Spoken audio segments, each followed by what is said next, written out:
Picture this: a massive parchment, aged and fragile, stretching nearly 5 feet across.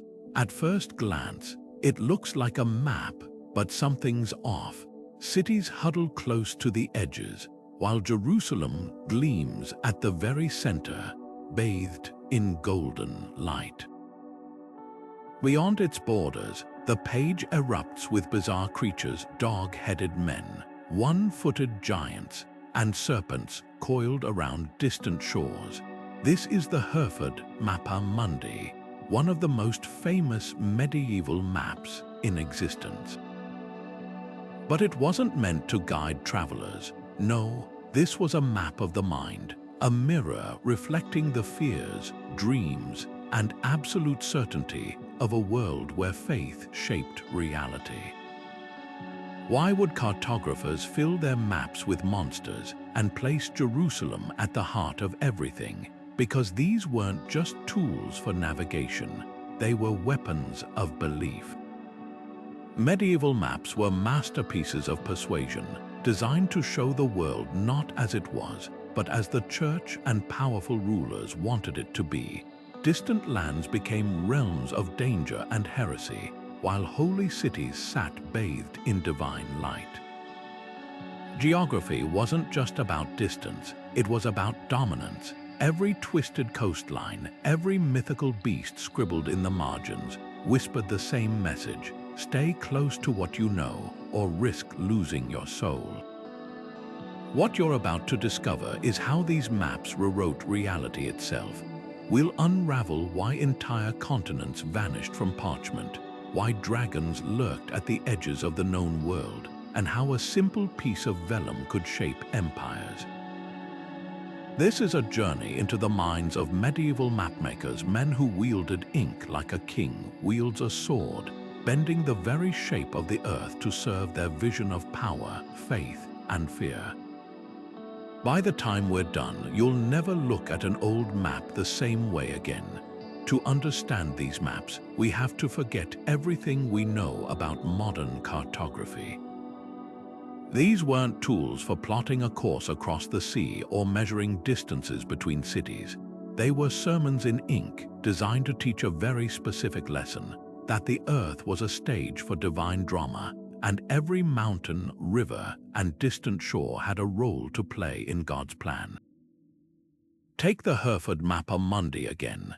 The entire known world fits inside a circle, not because medieval mapmakers didn't understand geography, but because the circle symbolized perfection, the unbroken unity of creation. At the very top, you'd often find the Garden of Eden, bathed in radiant light, while the bottom edges faded into shadowy realms marked, "Here be dragons," or worse. This wasn't just artistic flair, it was propaganda. By placing paradise at the top and chaos at the edges, the church reinforced a powerful idea. Safety and salvation lay at the center, where Jerusalem stood as the literal and spiritual heart of the world. Venture too far, and you weren't just risking shipwrecks or bandits, you were flirting with spiritual danger. These maps made the abstract tangible. Pilgrims tracing their fingers along the vellum weren't planning a route. They were rehearsing a journey of the soul, with every city and river serving as a moral checkpoint.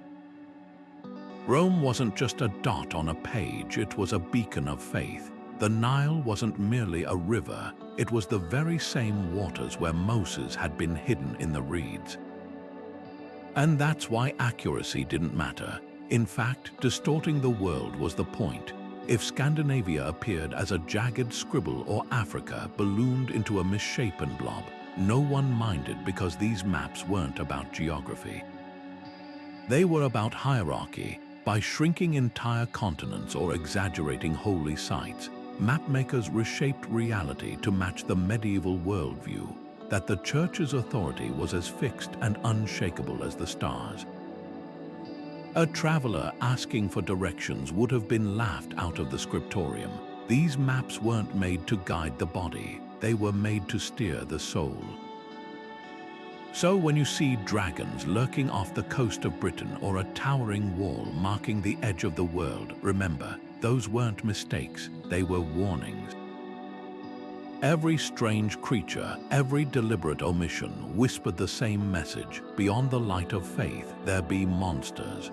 Jerusalem didn't just appear at the center of medieval maps by accident.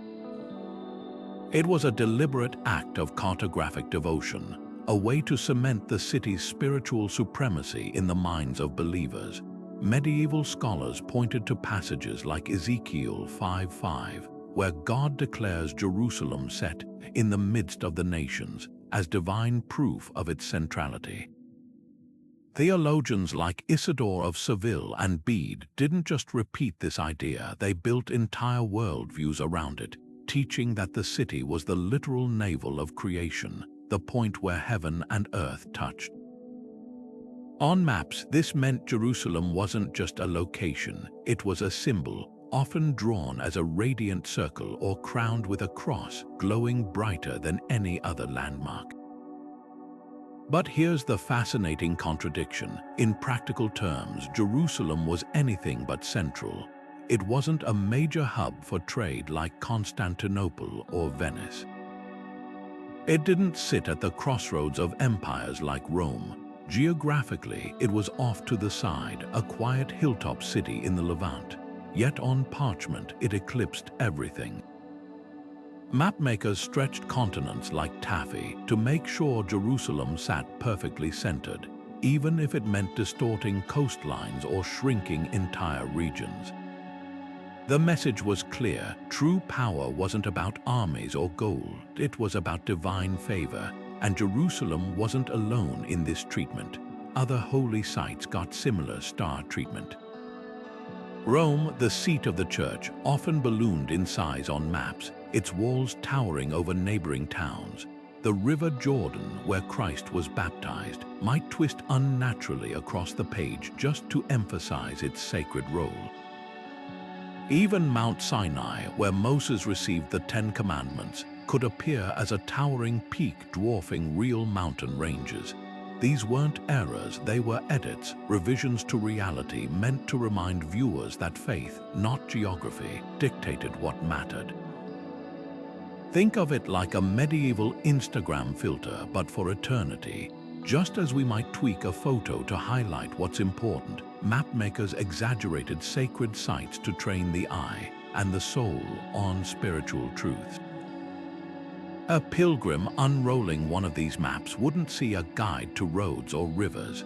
They'd see a visual sermon, a world remade in the image of belief. And that's why these distortions weren't just tolerated, they were celebrated. In a world where the next life mattered more than this one, getting the geography wrong was the only way to get the story right. But the real power of these maps wasn't just in what they showed, it was in what they imagined. Beyond the familiar contours of Europe and the Holy Land, the parchment dissolved into a nightmare bestiary. One-footed cyanopods shaded themselves under their giant foot. Lemmy stared from chest-mounted faces, and dragons coiled around the edges, their tails lashing into blank spaces marked terra incognita. These weren't doodles in the margins, they were deliberate warnings, borrowed from ancient texts like Pliny's Natural History and amplified by church scholars. Augustine himself had declared such creatures against nature, proof of God's boundless creativity or the devil's corruption. Either way, they served a purpose: to turn geography into a morality tale. Consider the cynosphali, those dog-headed men often drawn gnawing bones in the far north.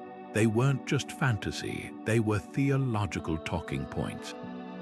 Medieval writers debated whether these beings had souls, if they could be baptized, or if they were beasts in human shape. The answer mattered because it decided who could be saved and who was fair game for conquest. When Pope Urban Roman II rallied Europe to the First Crusade, he didn't just invoke Jerusalem's holiness. He spoke of monstrous races defiling the East, framing invasion as holy rescue. Maps became recruiting posters, their monsters justifying the seizure of land and souls, and the more distant the land, the wilder the stories grew.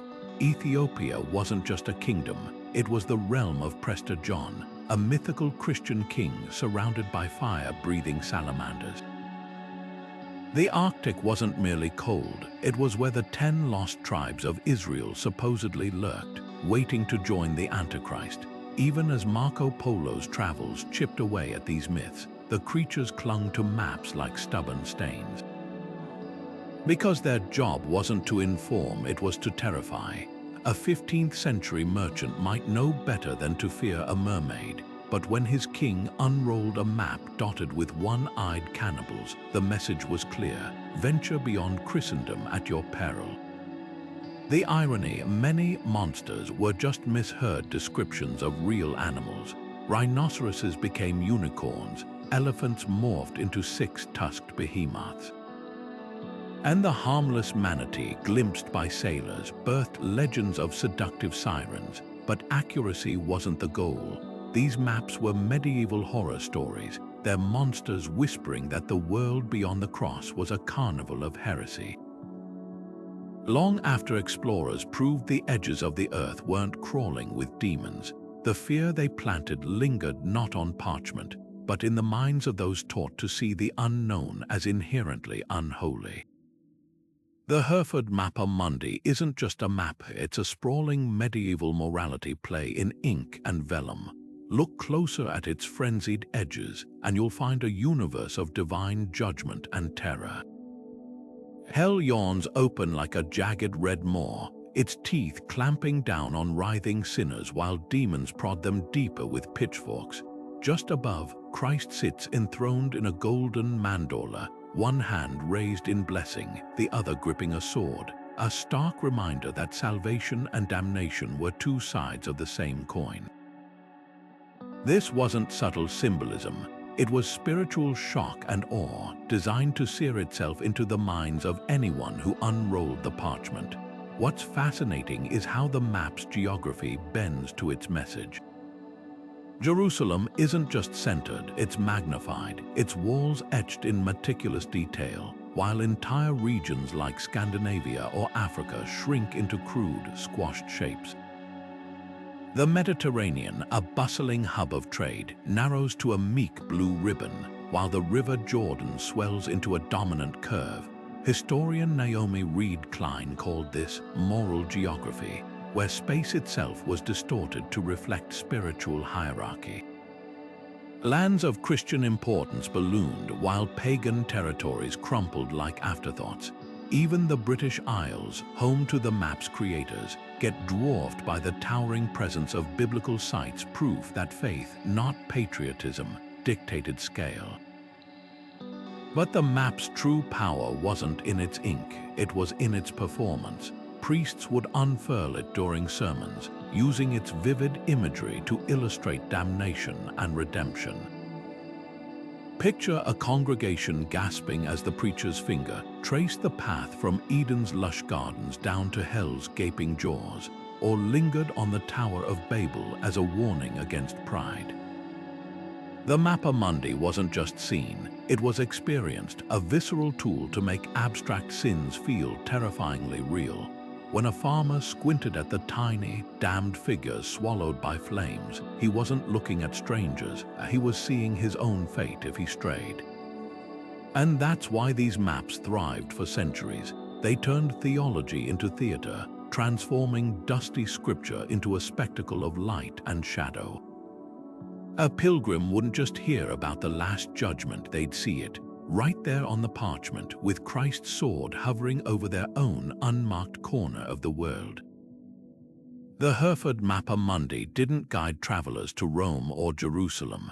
It guided them toward fear, toward obedience, toward the unshakable belief that the Church held the only key to salvation, and every distorted line on the map was proof.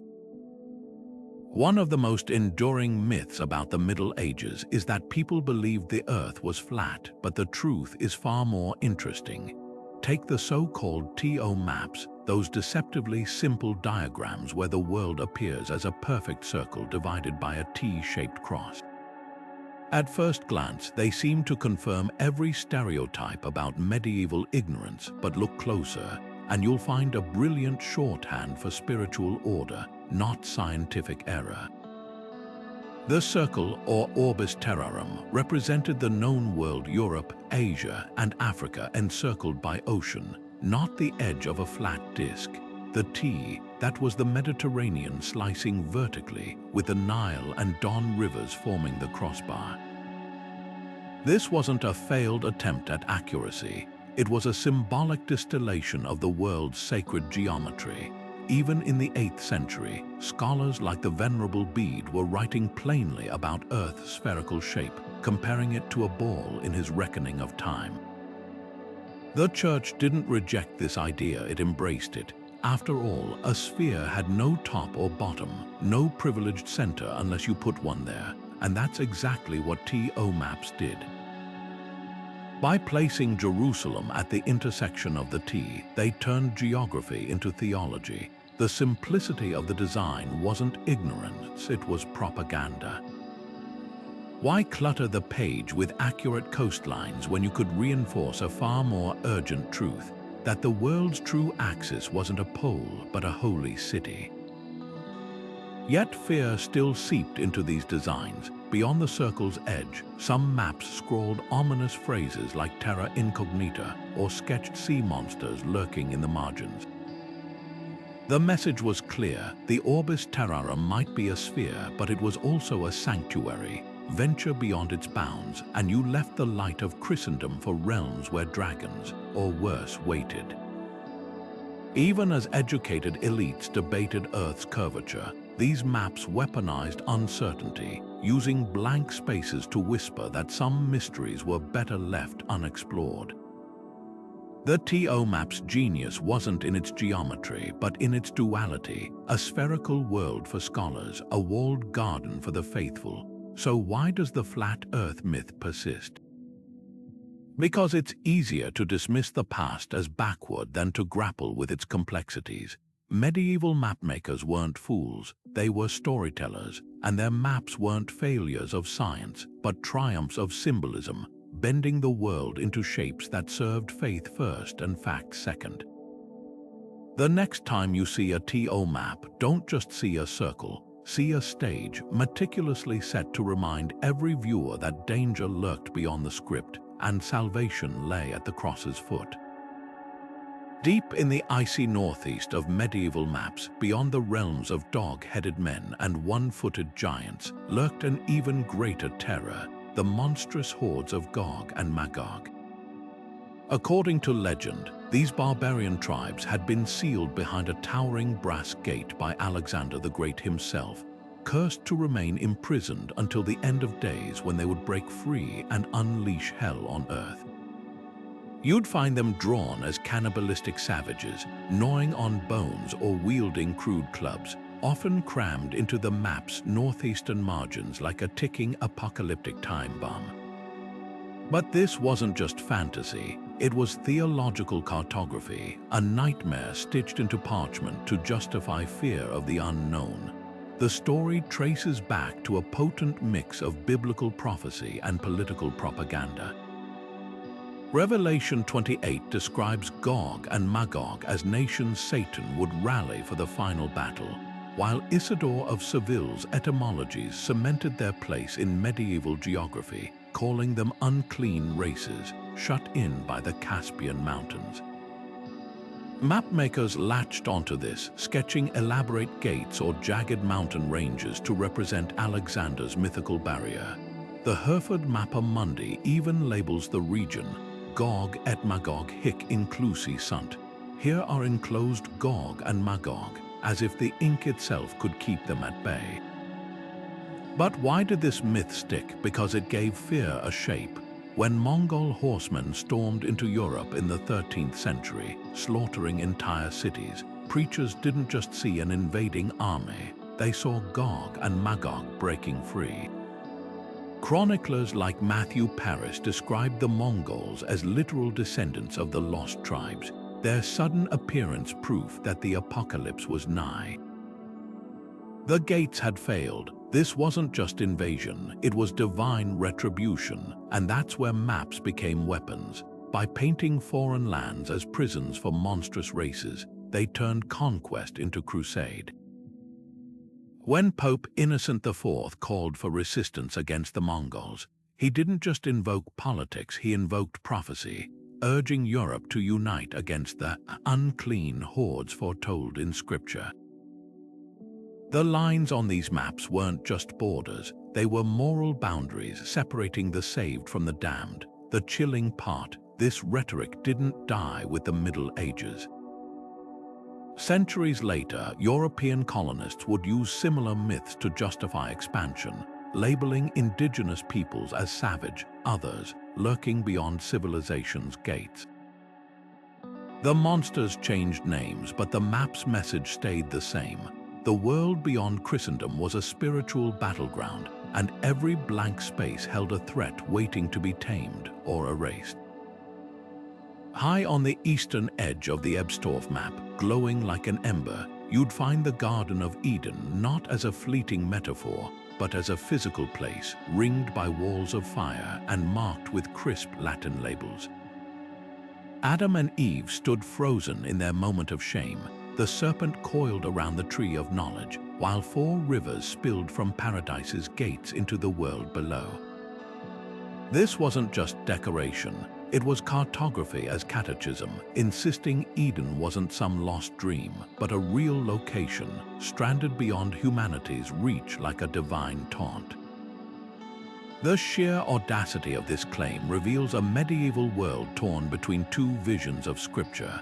On one side stood theologians like Augustine, who argued Eden's description in Genesis was allegorical, a story about spiritual fall, not a lost real estate. But maps like Ebstorf screamed otherwise. They pinned paradise to the edge of Asia, often near India or the Caucasus, complete with sketched walls and flaming barriers. Some even included notes like "Hic isti paradisus," here is paradise, as if daring viewers to pack a bag and start walking. Why this obsession with geography? Because literal Eden fed the medieval hunger for tangible holiness. If pilgrims could touch Christ's tomb in Jerusalem, why not dream of finding Adam's birthplace? The firewalls made perfect sense. They explained why no one could return. They turned banishment into a physical fact, not just a metaphor. And crucially, they kept paradise just out of reach, preserving its mystery while teasing the pious with its existence. But this literalism had consequences. When Columbus set sail in 1492, he carried maps steeped in these ideas. Journal entries reveal he watched for Eden's rivers in the New World's estuaries, convinced paradise lay nearby. Later conquistadors would claim Amazonian waterfalls as the fountain of youth or Andean peaks as Solomon's mines. The Ebstorf map's fiery walls might have been meant as a warning, but they also ignited a far more dangerous idea, that divine rewards waited just beyond the next horizon, ripe for taking. The irony, Augustine had warned against this very literalism centuries earlier. In the City of God, he mocked those who treated Eden's rivers as real waterways, arguing they missed the deeper truth. But maps like Ebstorf bypassed scholarly debate entirely. They didn't need footnotes, they had flames. By turning paradise into a place, they turned exploration into pilgrimage and conquest into holy duty. The dragons on medieval maps were frightening, but nothing was as perilous as the belief that heaven had an address. Somewhere west of Ireland, on the ragged edges of medieval maps, a curious island sometimes appeared, marked St. Brendan's Isle or simply Purgatory.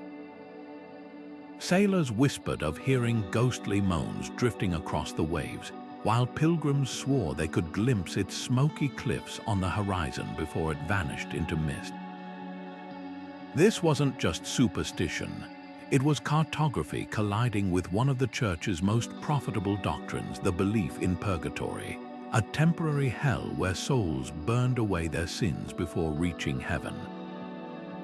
And like all the best medieval mysteries, its location was always just vague enough to keep the faithful desperate for answers. Dante's Divine Comedy had pinned Purgatory as a towering mountain in the southern hemisphere, its 7 terraces mirroring the 7 deadly sins. But mapmakers played fast and loose with geography, scattering clues like breadcrumbs to stoke both hope and dread. The Hereford Mappa Mundi showed souls writhing in a fiery pit near Jerusalem, while other charts placed it off Ireland's coast, a clever nod to St. Patrick's legendary Purgatory, a cave where the saint supposedly witnessed torments firsthand. These shifting locations weren't mistakes, they were marketing. If Purgatory could be anywhere, then anyone might need an indulgence. A church-issued coupon promising to shave years off a loved one's suffering for a price. And business was booming. By the 14th century, indulgences had become the medieval equivalent of crowdfunding, with priests auctioning them to build cathedrals or fund crusades.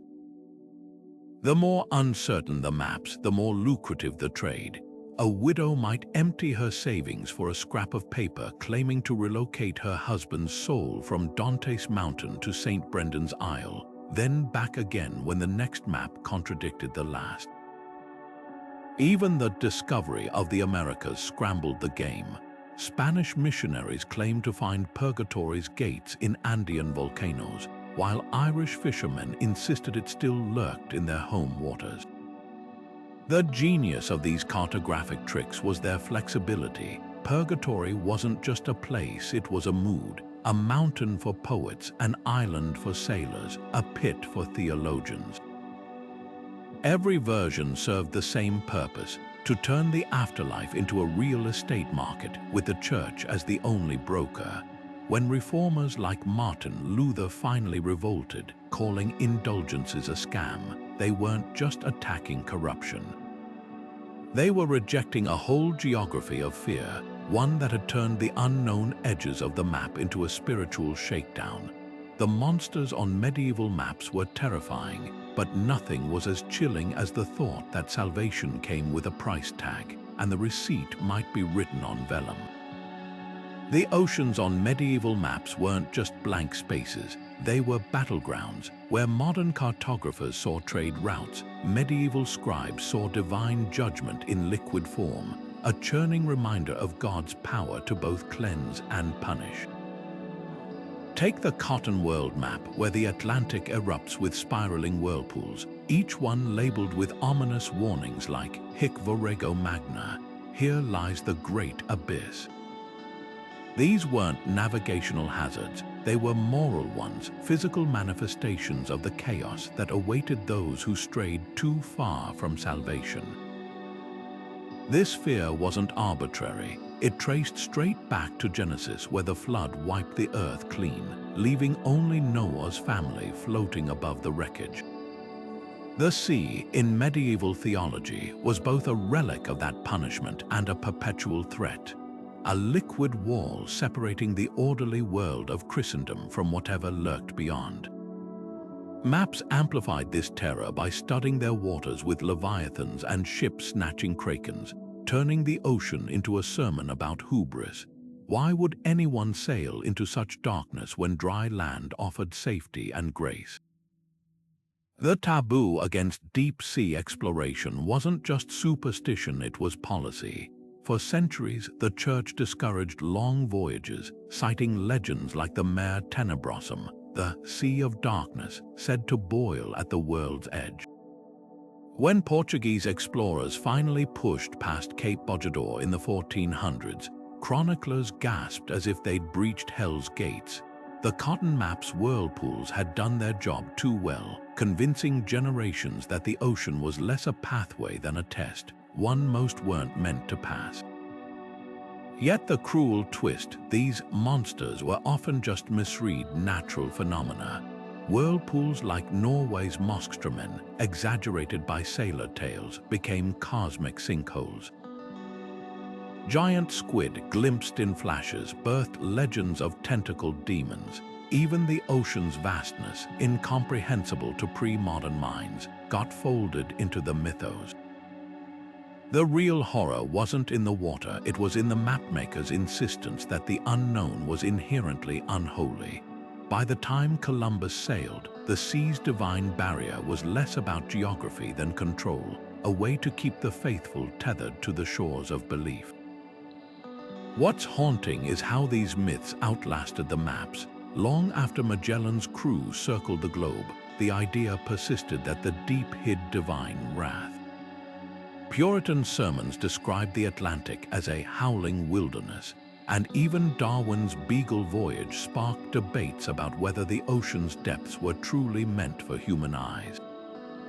The cotton maps' whirlpools may have faded from parchment, but their message endured. Some borders weren't just dangerous, they were holy. Turn your gaze to the shadowy edges of medieval maps, and you'll find them crawling not just with monsters, but with women.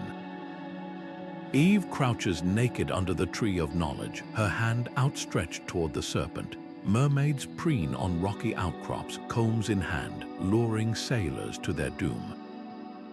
Even the mythical Amazons, those warrior women of legend, appear as distorted figures, one breast severed, a perverse symbol of their rejection of motherhood.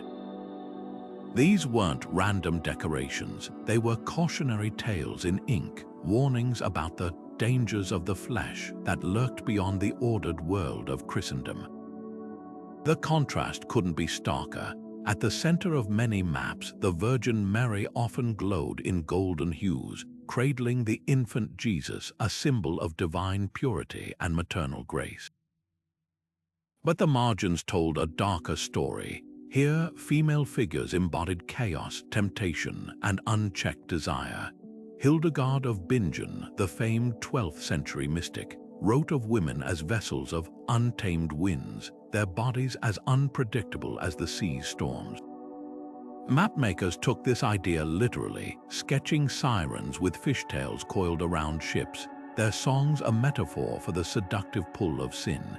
Eve's presence was especially loaded. Her bite of the apple wasn't just a biblical scene, but a reminder that disobedience began with a woman's choice. What's chilling is how these images mirrored real-world fears. Medieval sermons railed against female weakness, blaming everything from crop failures to political strife on women's supposed moral laxity. Maps became mirrors of this paranoia. A mermaid wasn't just a creature, she was a stand-in for sex workers, her beauty a trap. The Amazons weren't just warriors, they were nightmares of matriarchy, proof of what happened when women seized power. Even the harmless act of a woman reading a book could be twisted into heresy. Some maps showed female figures clutching forbidden texts, their literacy framed as rebellion. Yet there's a grim irony here. While men drew these monstrous women, real medieval women were often the ones stitching the maps together.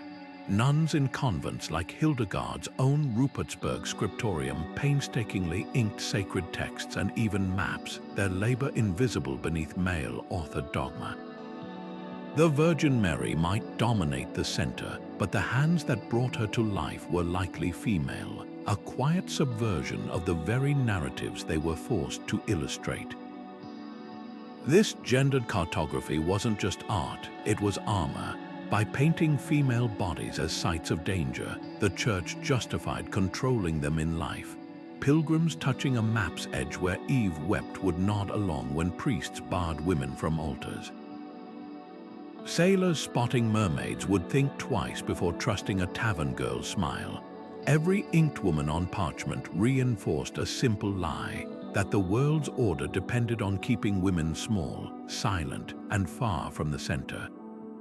The maps didn't just distort geography, they twisted humanity, turning half the population into monsters to keep the other half in power. While medieval European monks bent coastlines to fit scripture across the globe, Polynesian navigators were weaving maps from palm ribs and shells, not to preach but to sail. These stick charts looked nothing like European parchments. Curved fibers represented ocean swells, tiny cowrie shells marked islands, and intersecting lines mapped currents. A master navigator could hold one in his hands and cross thousands of miles of open Pacific, guided by waves whispering against his canoe. No Jerusalem stood at the center. No dragons lurked in the margins, just pure, precise knowledge passed down through generations, knowledge that European explorers would later dismiss as savage instinct while clutching their own inaccurate charts. The contrast couldn't be starker. Inuit carvers in the Arctic etched coastlines onto walrus tusks, their maps so accurate that modern researchers still use them to track shifting ice. The Lenape people of North America wove river routes into wampum belts, turning geography into living memory. These weren't primitive scratches, they were sophisticated systems honed by survival. Yet when European ships arrived, these maps were burned as pagan artifacts or stuffed into curiosity cabinets alongside dried lizards and two-headed calves. The message was clear: only Christian cartography counted as true knowledge. This erasure wasn't just cultural vandalism, it was cartographic warfare.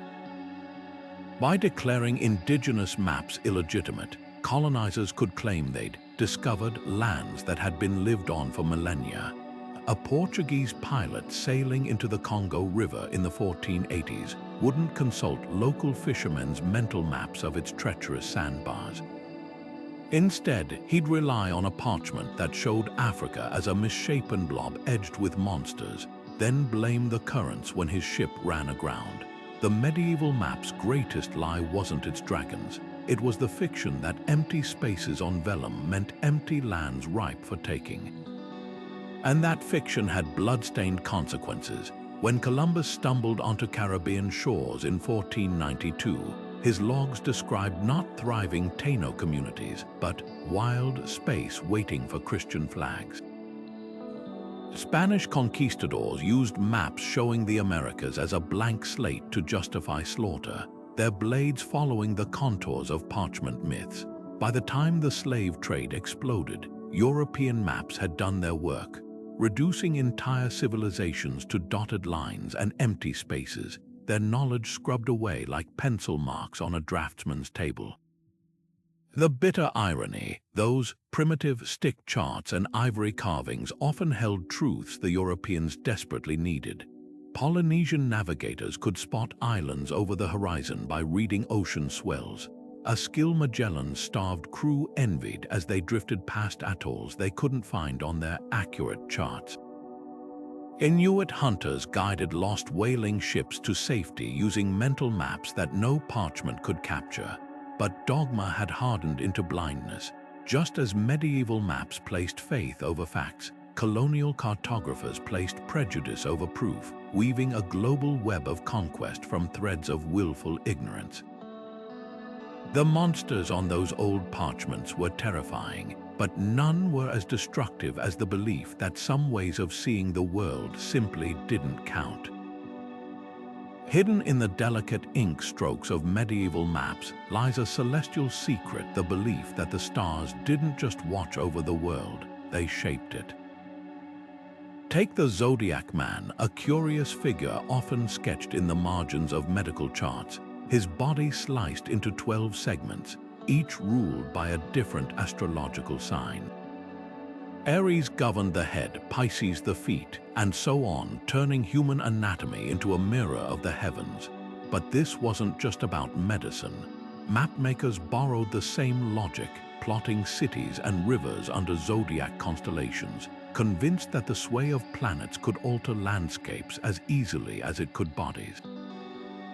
Why would a cartographer care about the position of Jupiter or the phase of the moon? Because in the medieval mind, the universe was a vast, interconnected clockwork.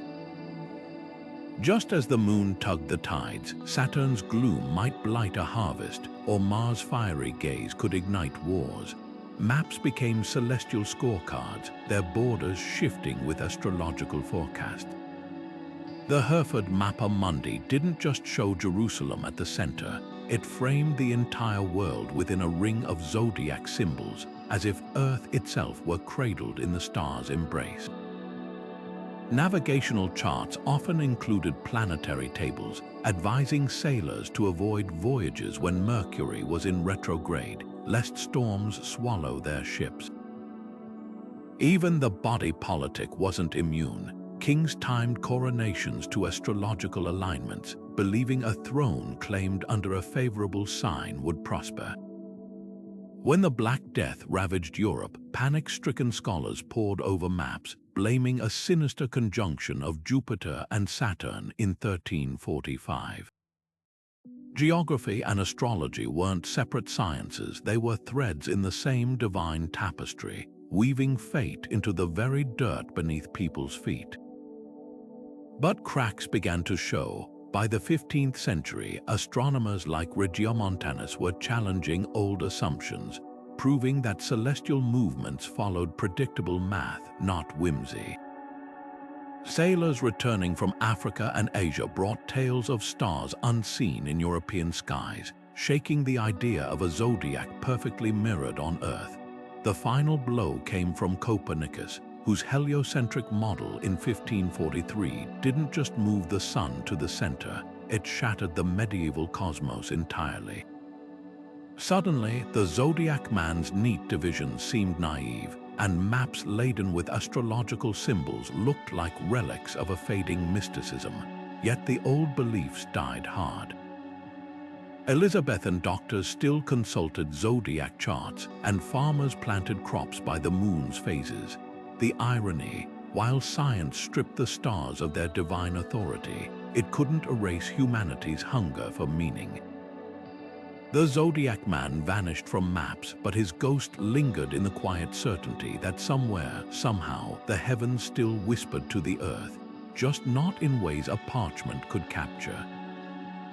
Unrolling a medieval map, your eye would leap straight to the splashes of crimson Jerusalem blazing like a ruby, Rome glowing in vermilion, the river Jordan snaking red across the parchment. These weren't artistic choices, they were psychological warfare. The pigment itself was a declaration of power, painstakingly crafted from crushed cinnabar or expensive vermilion, a color so precious it cost more than gold by weight. Every scarlet stroke whispered the same message. Here is holiness, here is blood, here is the only truth that matters. Meanwhile, pagan lands dissolved into dull browns or watery blues, their borders blurred as if the ink itself refused to commit. This hierarchy of color wasn't accidental. Liturgical manuscripts had trained viewers for centuries to see red as divine. In illuminated Bibles, Christ's words often blazed in vermilion, a visual echo of his sacrifice.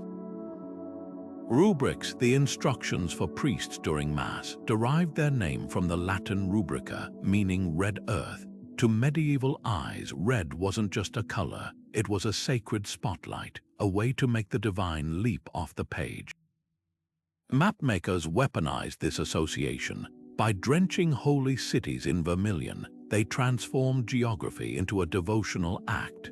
A pilgrim tracing the red path to Jerusalem wasn't just planning a journey, he was rehearsing the Via Dolorosa, each crimson dot another step toward salvation. But the true genius lay in what this palette excluded. Notice how Scandinavia or the African interior often faded into hazy sepia, their coastlines sketched thinly as if the cartographer's hand wavered. This wasn't laziness, it was erasure. Just as stained glass windows bathed saints in jewel-toned light while leaving demons in shadow, maps used color to isolate the unholy from the blessed. The Hereford Mappa Mundi takes it further, painting the Red Sea literally red, a visual pun linking the biblical miracle to the ink's sacred symbolism. And the psychological effect was devastating. Studies of medieval pilgrims' diaries reveal how deeply these cues shaped perception.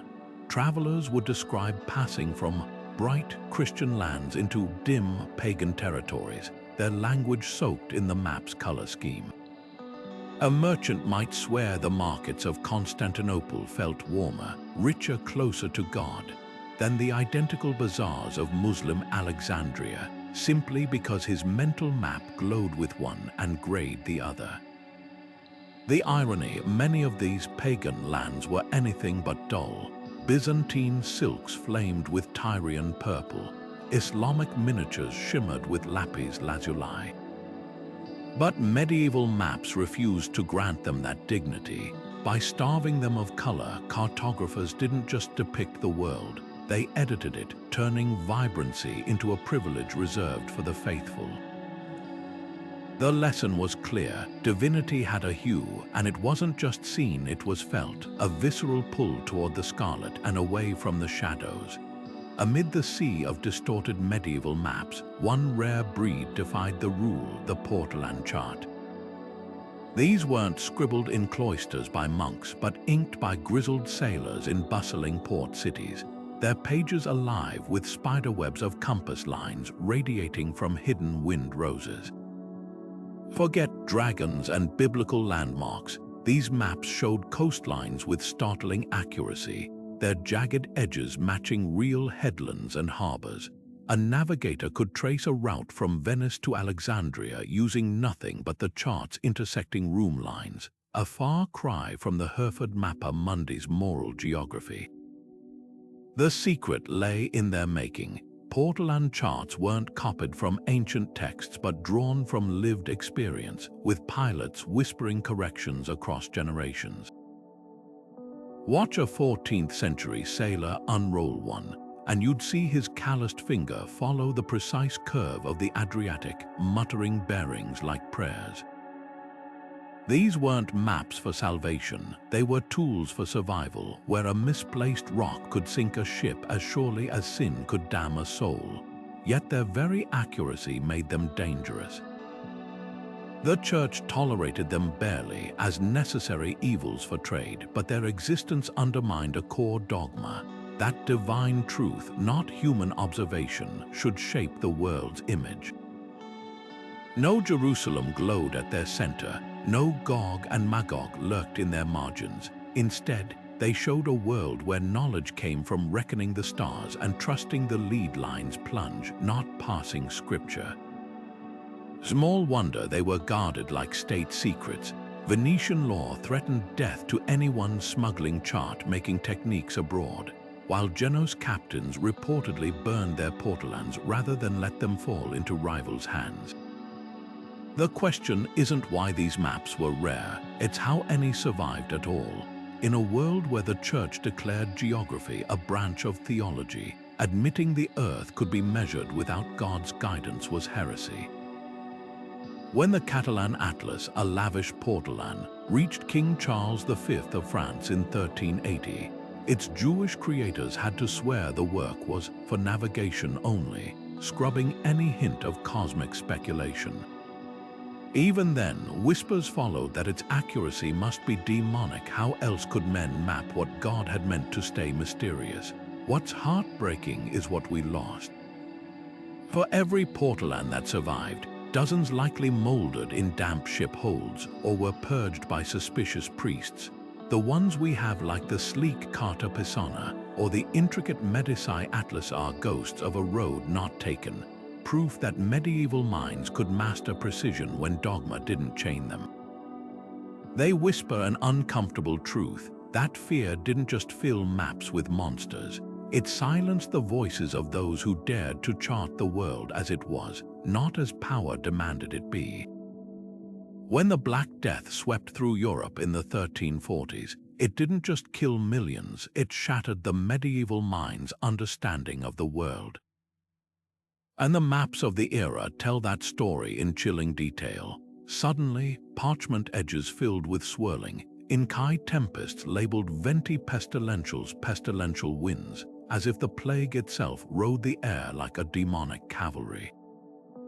Cartographers, desperate to explain the inexplicable, sketched these miasmatic storms billowing from the east, their tendrils curling over cities like grasping fingers. Some even marked specific mountain passes or river valleys as gateways of death, where corrupted breezes supposedly funneled into Christendom. The message was clear: geography wasn't just about place anymore, it was about blame. The horrors of the plague seeped into the very aesthetics of map-making. In the margins of surviving manuscripts, you'll find macabre doodles of the Danse Macabre, the dance of death, where skeletal figures drag kings, peasants, and priests alike into the grave. These weren't random decorations, they were cartographic omens blending mortality with topography. A map of Paris might show grinning skeletons lurking along the Seine, while a chart of Italy's trade routes could feature plague doctors hovering like vultures over inked-in roads. The effect was visceral. The world itself had become a graveyard, and every path led closer to the crypt. But the most sinister shift was in how maps began to scapegoat the other. As the plague raged, Jewish communities falsely accused of poisoning wells found themselves marked on maps with sinister symbols. Twisted stars or darkened quarters labeled hic habitant infidels. Here dwell the unfaithful. Leprosariums, once small and peripheral, ballooned in size on parchment, their walls exaggerated like prison bars. Even the Mongols, already feared as Gog and Magog's descendants, now had their steps illustrated with festering boils and rabid wolves. The maps didn't just record the crisis, they weaponized it, turning fear into a cartographic fever dream. What's haunting is how these distortions outlasted the plague itself. Decades after the last corpse was buried, maps continued to mark cursed regions where the air was thick with malice. Pilgrims avoided routes scribbled with skulls, and merchants paid premium prices for clean charts scrubbed of ominous imagery. The Black Death had imprinted a new layer of terror onto the medieval psyche, one where every blank space on the map wasn't just unknown, it was infected. Long after the rats and fleas were gone, the real plague lingered. The certainty that the world, like the parchment it was drawn on, was fragile, fraying at the edges, and forever one ill wind away from ruin. Flip a medieval map upside down, and you'd find the southern hemisphere wasn't just empty, it was unthinkable. Scholars like Lactantius, a 4th century theologian, scoffed at the idea of Antipodeans, people supposedly living feet opposite to ours. In his Divine Institutes, he mocked the concept as absurd. Is there anyone so foolish as to believe that crops grow downward or rain falls upward? To medieval minds, the very laws of nature would unravel if humanity existed below the equator. Gravity, they assumed, would send Antipodeans tumbling into the void, their world inverted like some divine joke. This wasn't just abstract debate, it had real consequences. When Cosmas Indicopoulos, a 6th century monk, sketched his famous Christian topography, he depicted the Earth as a flat rectangle under a vaulted heaven, with the southern hemisphere sealed off by an impassable ocean of fire. No ship could cross, no soul could dwell there. The Church embraced this vision, turning the antipodes into theological quicksand. To suggest habitation south of the equator wasn't just wrong, it was heresy, a challenge to God's orderly design. Yet while European maps dismissed the south as a cursed void, Aboriginal Australians had already thrived there for over 65,000 years. Their songlines, ancient navigational maps sung into stories, traced every dune and waterhole with precision, weaving geography into living memory. Where Lactantius saw impossibility, the Yolngu people saw home, their knowledge of tides, stars, and seasons surpassing anything on European parchment. The disconnect couldn't be starker. One culture's heresy was another's heartbeat. The tragedy, this dogma delayed exploration for centuries. Even as Arab traders brought tales of thriving southern lands, European cartographers clung to blank spaces and warnings like hic sunt dracones. When Portuguese ships finally rounded the Cape of Good Hope in the 1400s, sailors half expected to find men walking on their hands. Instead, they encountered sophisticated kingdoms like the Mutapa Empire, their gold mines and stone cities defying every medieval myth. The antipodes debate reveals the dark cost of cartographic arrogance. By insisting the world conformed to scripture rather than evidence, scholars didn't just misplace continents, they erased civilizations. Those empty spaces on the map weren't just lack of knowledge, they were willful blindness inked in the name of dogma. And the bitter irony, the inverted ones weren't the Antipodeans, it was the mapmakers themselves, so upside down in their thinking they couldn't recognize a truth older than their own faith. Scattered across medieval maps like spiritual treasure markers, tiny crosses, gilded reliquaries, and even sketched bones mark the resting places of holy relics, each one a beacon for pilgrims willing to walk hundreds of miles for a glimpse of divinity. Take the Ebstorf map, where Rome doesn't just appear as a city, but as a glowing nexus labeled Hic requiescit corpus sancti Petri. Here rests the body of Saint Peter. The message was irresistible. Geography wasn't just land. It was a sacred scavenger hunt, with every relic a waypoint on the path to salvation. But these markers weren't just spiritual guideposts, they were economic engines. A single authenticated relic could transform a sleepy town into a bustling pilgrimage hub overnight. Charters claimed to house the Virgin Mary's tunic, drawing crowds so vast the cathedral had to expand. Venice didn't just mark St. Mark's bones on their maps, they stole them from Alexandria in the 9th century, smuggling the saint's remains in a barrel of pork to deter Muslim inspectors. The theft wasn't just piety, it was city branding, a way to position Venice as a rival to Rome's spiritual authority. Every relic on a map was a pin in a geopolitical chessboard, with souls and silver flowing to whoever held the holiest pieces. The power of these claims wasn't lost on rulers. When Charlemagne gifted Ochen with a cloak said to belong to the Virgin Mary, he wasn't just being generous, he was anchoring his empire's prestige to a divine artifact.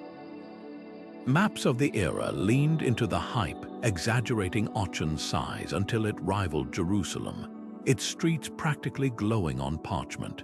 Meanwhile, rival bishops dueled with dueling relics. Cologne's shrine of the Three Kings versus Trier's Holy Robe, each commissioning maps that placed their treasures front and center while competitors faded into the margins. Yet the system had a fatal flaw. Authenticity was often as thin as the vellum it was drawn on. Skeptics like 12th century monk Guibert of Nogent railed against the trade in holy objects, noting how every church seemed to possess a fragment of the true cross large enough to rebuild Noah's Ark. The Reformation would later explode this tension, with reformers like Luther mocking relic collections as bone hoards and saintly junkyards.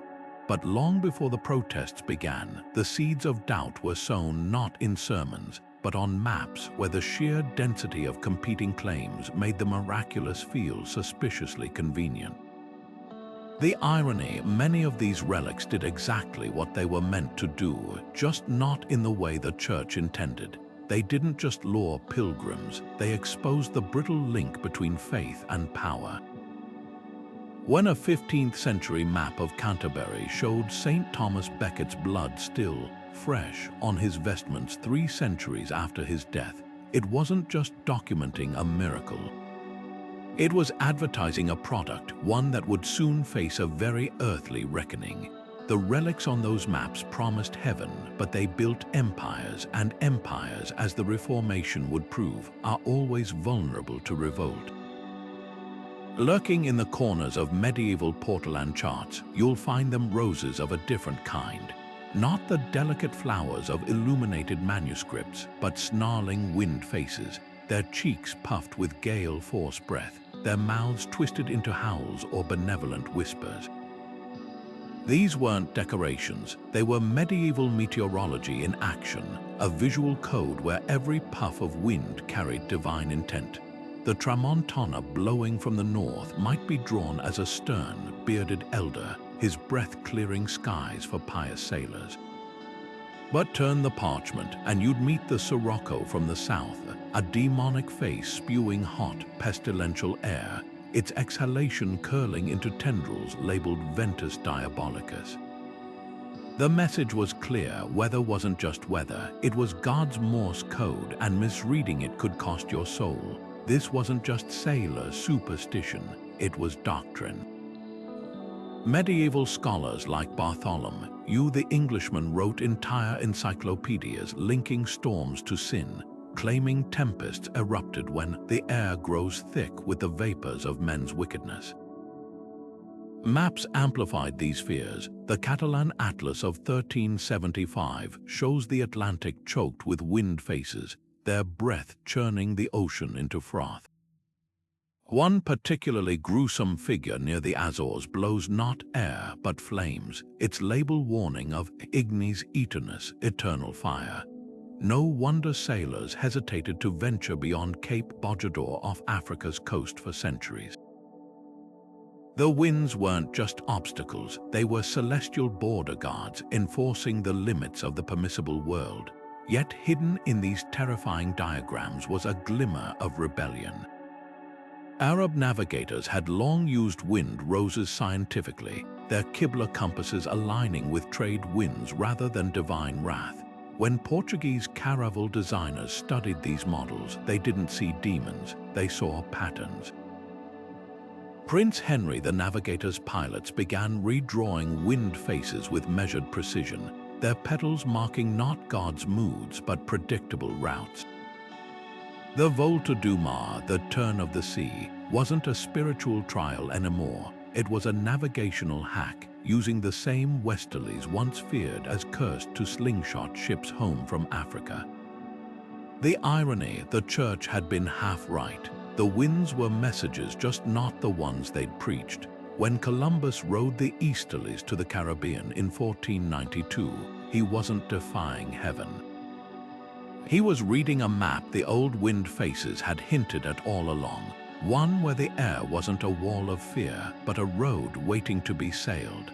Above the earthly Jerusalem, glowing in golden ink on medieval maps, floated its celestial twin, a city of pure light, its 12 gates studded with gemstones, its streets paved with gold. This wasn't just artistic flair, it was cartographic alchemy, fusing the real and the divine into a single, irresistible vision. The Book of Revelation described this new Jerusalem descending from heaven, but mapmakers did something radical. They pinned it in place, hovering like a mirage over the dusty streets of the actual city. The effect was hypnotic. Pilgrims squinting at these maps didn't just see a destination, they saw destiny itself, a promise that every stone they touched below echoed in paradise. This celestial doubling wasn't harmless symbolism. It was spiritual napalm poured over the already smoldering fervor of the Crusades. When Pope Urban Roman II rallied knights to take Jerusalem in 1095, he didn't just invoke the city's holiness, he described it as a living portal where the earthly and heavenly kingdoms meet. Maps became blueprints for this fusion. The famous Crusader map in the St. Omer manuscript shows the Dome of the Rock, a Muslim shrine transformed into Solomon's temple, its arches glowing with an otherworldly light. Reality wasn't just edited, it was overwritten, turning invasion into a holy copy-paste operation. The same trick fueled the Reconquista in Iberia. Alfonso VI's armies marching toward Toledo in 1085 carried standards embroidered with maps showing the city crowned by its celestial twin, as if conquest wasn't just victory but revelation. Astrologers even claimed certain stars aligned over Jerusalem and Toledo at the same hour, proving their shared sacred geometry. Never mind that Muslim scholars had preserved classical knowledge in those very cities for centuries. The maps erased that truth, painting over multicultural Toledo with a monolithic Christian fantasy. The darkest irony: this celestial cartography backfired spectacularly. When Crusaders finally breached Jerusalem's walls in 1099, they didn't find streets of gold, just ordinary cobblestones slick with blood. The disconnect between map and reality drove some to madness. Chronicler Fulcher of Chartres wrote of knights scraping at the dome of the rock's walls, convinced the true golden city lay hidden beneath. Others turned on their own, purging unbelievers from the city in a grotesque attempt to force the celestial vision into being.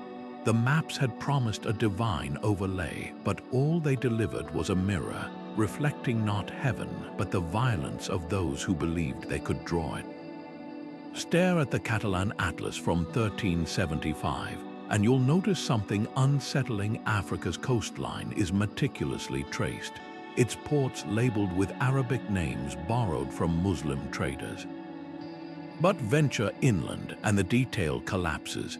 The Sahara dissolves into a tan void, the Congo Basin vanishes entirely, and the whole continent's heart is either blank or crammed with fables. Elephants locked in combat, pygmies battling cranes, and the legendary kingdom of Prester John glowing like a mirage in the highlands. This wasn't just lack of knowledge, it was active erasure, a cartographic sleight of hand that turned thriving civilizations into empty space and set the stage for centuries of exploitation. The myth of Prester John reveals the game.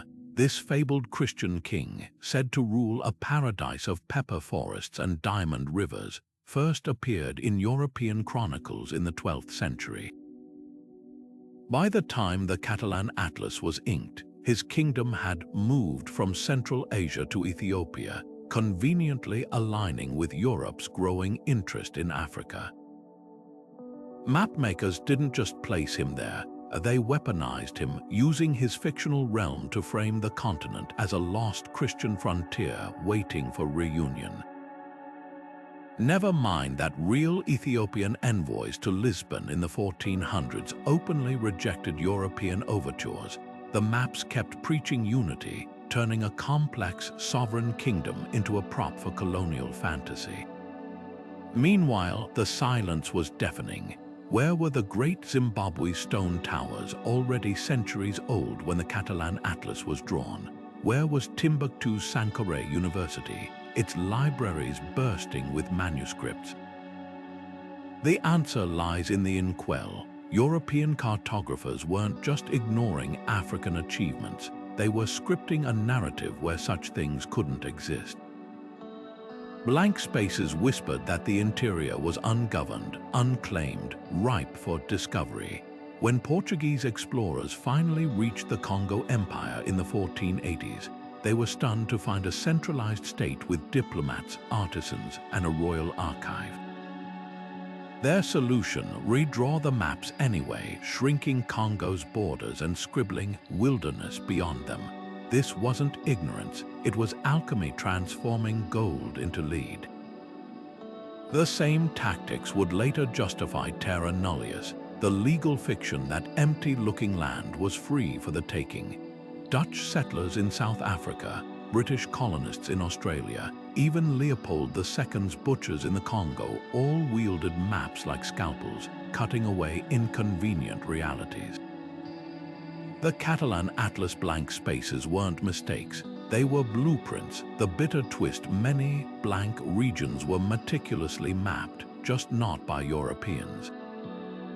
The Luba people of Central Africa carved intricate cosmograms into memory boards, tracking clan migrations and sacred sites. Swahili traders navigated the Indian Ocean with empty boats and star charts older than the compass. But these weren't considered real maps because they didn't look like European ones. The silence wasn't Africa's, it was Europe's, a willful refusal to listen. When a 16th century Portuguese scribe finally recorded the Swahili city-states' names, he dismissed them as heathen scratches. The land wasn't empty. The maps were. When Martin Luther nailed his 95 Theses to the church door in 1517, he wasn't just attacking indulgences, he was declaring war on an entire way of seeing the world. And nowhere was this battle more visible than on the maps that began flooding Europe's markets. Protestant cartographers like Gerardus Mercator took their knives to the parchment, scraping away saints' bones and purging sea monsters in favor of crisp coastlines and measured latitudes. Gone were the Virgin Mary hovering over Jerusalem, the martyrs' relics glittering along pilgrimage routes. Instead, Mercator's maps whispered a radical idea that the earth could be known through math, not miracles. His famous projection of 1569 didn't just flatten the globe into navigable grids, it flattened theology itself, treating space as something to be calculated, not consecrated. But the Catholic Church fought back with ink and vellum. Jesuit mapmakers like Antonio Florian doubled down on the supernatural, cramming their atlases with weeping statues and floating crucifixes. A single map of Bavaria from 1580 might show a dozen miracle sites: a spring that healed the blind here, a crucifix that bled during Mass there, each one a tiny rebuttal to Protestant austerity. These weren't just maps, they were battlefield reports in a war for perception. When a Catholic pilgrim unfolded one in a Bavarian tavern, every inked miracle screamed, "See." God is still here in the bones and the blood, not in your cold, empty grids. The real stakes of this cartographic holy war: control over reality itself. Protestant maps didn't just omit saints, they erased entire mental geographies. Without relics to chase, pilgrims stayed home. Without Purgatory lurking off Ireland's coast, indulgences lost their terror. Meanwhile, Catholic maps turned the landscape into a theater of divine intervention, where every hillock might conceal a vision. The clash wasn't just about theology, it was about whether the world was a machine to be mastered or a mystery to be revered. And then there were the martyrs. Protestant maps of the Low Countries after the 1560s bristled with red dots marking where Spanish troops had executed Calvinist preachers. Catholic maps of England under Elizabeth I showed hidden priest holes where Jesuits lurked, awaiting martyrdom. Both sides knew to mark a place on a map was to claim it, not just for a king, but for eternity. When Dutch rebels printed maps of their flooded lands, dikes deliberately blown to drown invading Catholics, they weren't showing strategic retreats. They were drawing a new kind of miracle, the sea itself swallowing God's enemies. The irony: both sides accused the other of the same sin, idolatry. Protestants saw Catholic maps as pagan fetishes, cluttered with golden calves. Catholics mocked Protestant ones as barren wastelands, stripped of God's presence. Yet neither could resist bending geography to dogma. Even Mercator, the sober mathematician, quietly placed Eden on his maps, not as a physical location, but as a tiny, tantalizing maybe at the edge of knowledge. The Reformation's map wars proved one thing: no matter how much you scrape away, every cartographer leaves fingerprints of faith. The parchment might change, but the hunger to see the divine in the dirt, that never fades. On the edges of medieval maps, elephants didn't just walk, they carried entire castles on their backs, their massive bodies draped in jeweled caparisons, towers strapped between their tusks like some fantastical siege engine. This wasn't a zoological error, it was a sermon in ink. Elephants, according to bestiaries like the Physiologus, embodied purity and Christ-like sacrifice. Their mythical inability to bend their knees meant they could only sleep leaning against a tree, so hunters would saw halfway through the trunk, trapping the noble beast when it rested. But here's the twist: when another elephant found its trapped companion, it would trumpet for help, and a dozen more would arrive to lift the fallen. Mapmakers seized this allegory, turning pachyderms into living cathedrals, their castles not symbols of war, but of communal salvation, their very presence on parchment, a reminder that strength lay in piety. Apes, though, they skulked in the margins with a very different lesson. Hunched and leering, often clutching stolen fruit or mimicking human gestures, They were the anti-elephant embodiments of sin's cheap imitation of virtue. Bestiaries claimed apes couldn't resist mirrors, staring at their reflections until they went mad, a cautionary tale against vanity. On maps, they clustered near pagan lands or dangled from the edges of the known world, their grotesque antics warning viewers against moral corruption. A monkey scratching itself wasn't just an animal, it was the devil's parody of humanity, a visual shorthand for heresy that even the illiterate could understand. The brilliance of these symbols lay in their universality. Most medieval viewers couldn't read Latin labels, but they knew an ape meant danger as surely as an elephant meant grace. Bestiaries, those illustrated encyclopedias of moralized animals, were the key. Circulated in monasteries and recited in town squares, they taught that every creature was a divine cipher. A whale wasn't just a whale, it was Satan luring sailors onto its back before diving into the deep, a pelican pecking its breast to feed its young with blood.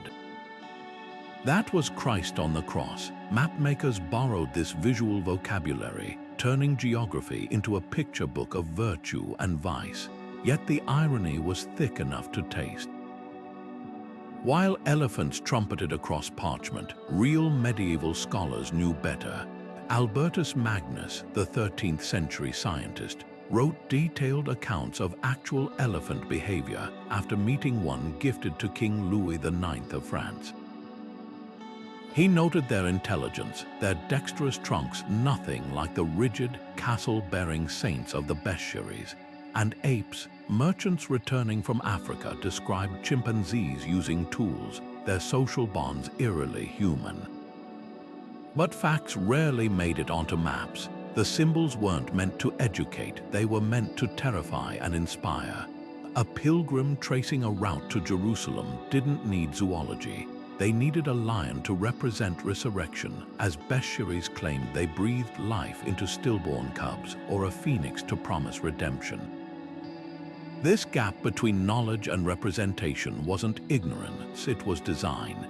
The same clergy who curated libraries of accurate animal texts also commissioned maps crammed with moral beasts.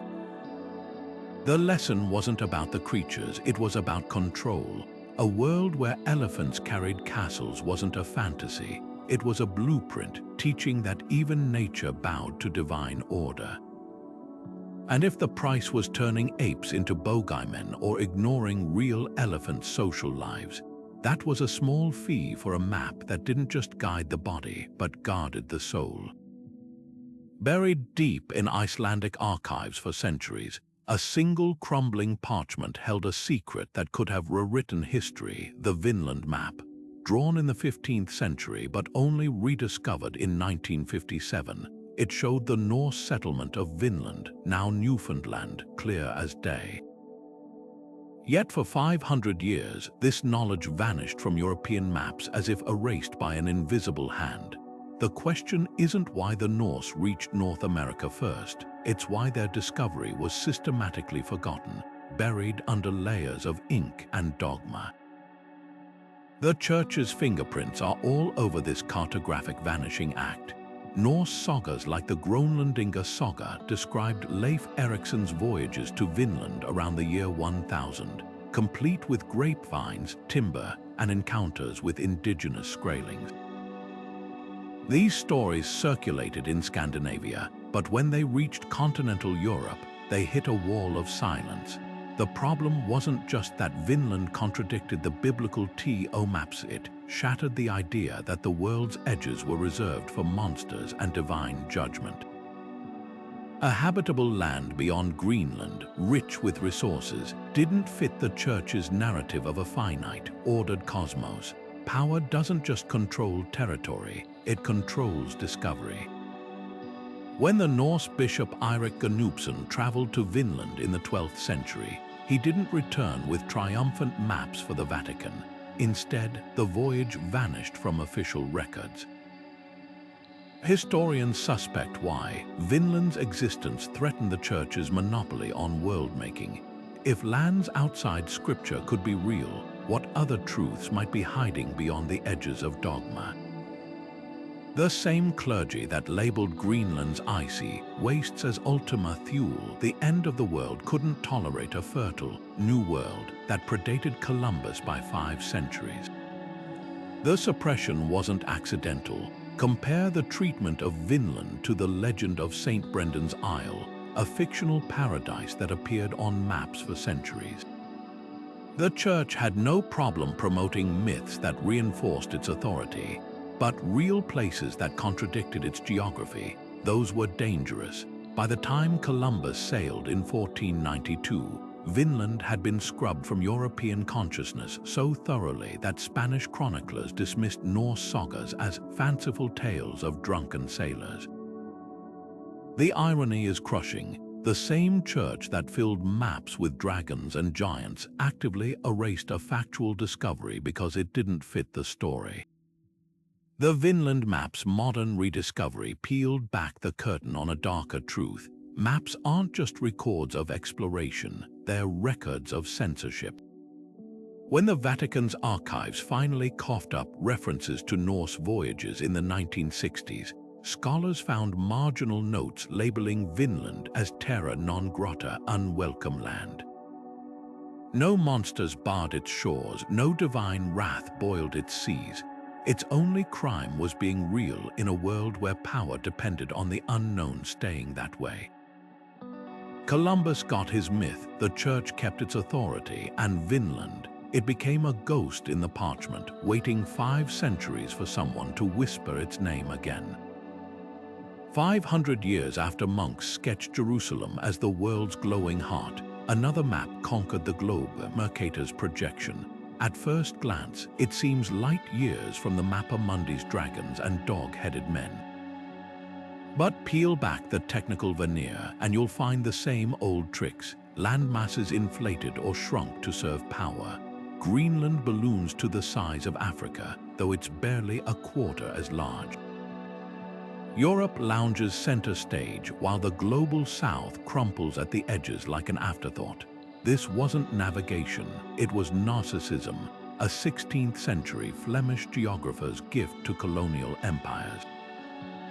Just as medieval mapmakers bent coastlines to flatter popes, Mercator stretched latitudes to flatter kings, turning the earth into a stage where Europe played the starring role. Yet the most insidious distortions aren't on paper, they're in the code. Google Earth's algorithms don't whisper about heresy, but they still curate reality. Zoom in on Palestine and Israeli settlements glow with crisp street names, while Palestinian villages often fade into pixelated blanks. Search historic sites in Nairobi, and colonial forts dominate the results, not the 1,000-year-old Swahili ruins nearby. These aren't glitches, they're digital heirs to the medieval habit of erasing what doesn't fit the narrative. When Apple Maps launched in 2012 and accidentally vaporized entire towns, it wasn't just bad data, it was a reminder that every mapmaker, whether monk or machine, decides whose world matters. The thread from parchment to pixels isn't just about accuracy, it's about authority. Medieval peasants never questioned why Jerusalem loomed larger than their hometowns. They assumed the Church knew best. Today, we swipe across glowing screens without questioning why Alaska looks as big as Brazil, or why food delivery apps highlight affluent neighborhoods in neon while ignoring others entirely. The danger isn't just distorted geography, it's the quiet way these maps train us to see. When Airbnb's algorithms redlined black neighborhoods in 2016, or Uber's surge pricing exploited disaster zones, they weren't breaking the rules, they were following the oldest map-making tradition, serving those who hold the pen. So here's the real test. Next time you open a map, ask what's missing. The empty spaces on medieval parchments whispered, "Here be dragons." Today's blank spots hum with a different warning. Here be people the algorithm forgot. The Mappa Mundi's monsters were fantastical, but the biases in your GPS, those are real, and they're shaping your world just as fiercely as inked serpents once shaped a pilgrim's fears. The parchment changed, the power didn't. The ink may have faded, but the fingerprints of medieval mapmakers still smudge our world today. Those sprawling vellum masterpieces weren't just flawed geography, they were psychological warfare, twisting faith into a leash for the mind. Every distorted coastline, every dragon in the margins whispered the same lie. That truth belonged only to those who held the pen. Fast forward to the digital age and the game hasn't changed, it's just gone viral. Algorithms now curve reality like medieval monks bent parchment, feeding us customized worlds where dissent disappears into the algorithmic equivalent of "here be dragons." The Vatican's archivists once locked away maps that contradicted dogma. Today, shadowy feeds bury inconvenient facts beneath avalanches of clickbait and conspiracy. But here's the twist, we're not helpless pilgrims anymore. When a 14th century peasant squinted at a map, he had no way to fact-check its monsters. We do. The real lesson of those ancient lies isn't just about power, it's about resistance. Every time you question why your social feed shows riots but skips protests, or why a news map paints some crises in neon and others in grayscale, you're doing what medieval censors feared most, reading between the lines. So where do we go from here? Start with the shadows. The Vatican's secret archives still hoard uncensored maps, their truths waiting like landmines under centuries of dogma. What if the next leaked parchment proves someone knew the Americas existed before Columbus? What if the monsters were cover stories for real cultures erased from history? That's the rabbit hole we're diving into next, because the past isn't done talking. Hit subscribe and let's tear down the next wall of myths together. After all, the most dangerous maps aren't the ones that lie, they're the ones we stop questioning.